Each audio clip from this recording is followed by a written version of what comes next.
கேளுங்க. அல்ல யாரெல்லாம் காதை கொண்டு வந்திருக்கிறீங்க? 2 காது யாருக்கு இருக்கு? யாருக்கெல்லாம் 2 காது இருக்கு? எல்லாருக்கும் 2 காது இருக்குதான். 2 காது கேட்குமா?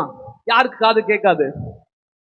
எல்லா காதும் 2 காது கேட்கும்ல. இல்ல யாருக்கா கேட்கலன்னா நான் வந்து கிட்ட வந்து உங்க காதுல அப்படியே கத்தி சொல்லிட்டு வருவேன். அதனாலதான் சொல்றேன். அல்லேலூயா. ஆமென். ஆமென். 2 காதும் கேட்கும்ல. உங்க பாவங்களை நிவர்த்தி பண்றதுக்கு ஒரு வழி இருக்கு. அதை நான் இன்னைக்கு உங்களுக்கு சொல்ல போறேன். அல்லேலூயா. எடுத்து வாசிங்களேன். படிங்க படிங்க. நீதிமொழிகள் 6:6 படி. 16:6 படிங்களேன். கிருபையினாலும் சத்தியத்தினாலும். நல்லா கவனிங்க. எதனால உங்களுக்கு பாவம் நிவர்த்தி ஆகும்? எப்ப உங்களுக்கு கணக்கு ஆண்டவர்கிட்ட ஒப்புவிக்கும் போது எப்படி உங்க பாவத்தை ஆண்டவர் நிவர்த்தி பண்ணுவார்னா, கிருபையினாலும் சத்தியத்தினாலும் பாவம் நிவர்த்தி ஆகும். அல்லேலூயா. எப்படி பாவம் நிவர்த்தி ஆகுமா? கிருபையினாலும் சத்தியத்தினாலும் பாவம் நிவர்த்தி ஆகும். அல்லேலூயா. கிருபைனா என்ன சொல்லுங்க? கிருபைனா என்ன சொல்லுங்க? கிருபைனா ஆமென்.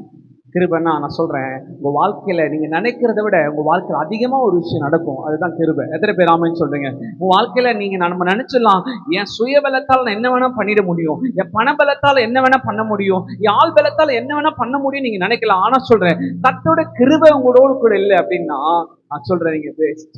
ஆமென்.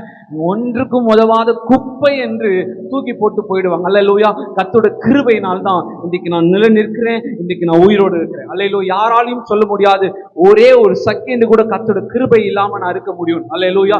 கர்த்தரோட கிருபை தான் இம்மட்டும் நம்மை நடத்தி வந்து கொண்டு இருக்கிறது. அல்லேலூயா. எத்தனை பேர் ஆமென்னு சொல்றீங்க? அல்லேலூயா. நீங்க எப்பவுமே ஜெபிக்கும் போது, ஆண்டவரே உங்க வாழ்க்கையில எப்ப ஜெபிச்சாலும் ஆண்டவர் உங்க கிருபையை மேல ஊற்றுங்க. ஆண்டவரே உங்க கிருபை என்னட்டு விலகவே கூடாது. ஆண்டவரே அல்லேலூயா. நான் சொல்ல, உங்க கிருபை என்னட்டு விலகவே கூடாது. உங்க பாவம் எப்ப நிவர்த்தி ஆகணும்? ஆண்டோட கிருபை பெற்றுக் கொள்ளும் போது. அல்லேலூயா. சொல்லுங்க, எப்ப நிவர்த்தி ஆகும்? கர்த்தருடைய கிருபை பெற்றுக் கொள்ளும் போது. நோவாவுக்கோ கர்த்தருடைய கண்கள்ல கிருபை கிடைத்தது. அல்லேலூயா.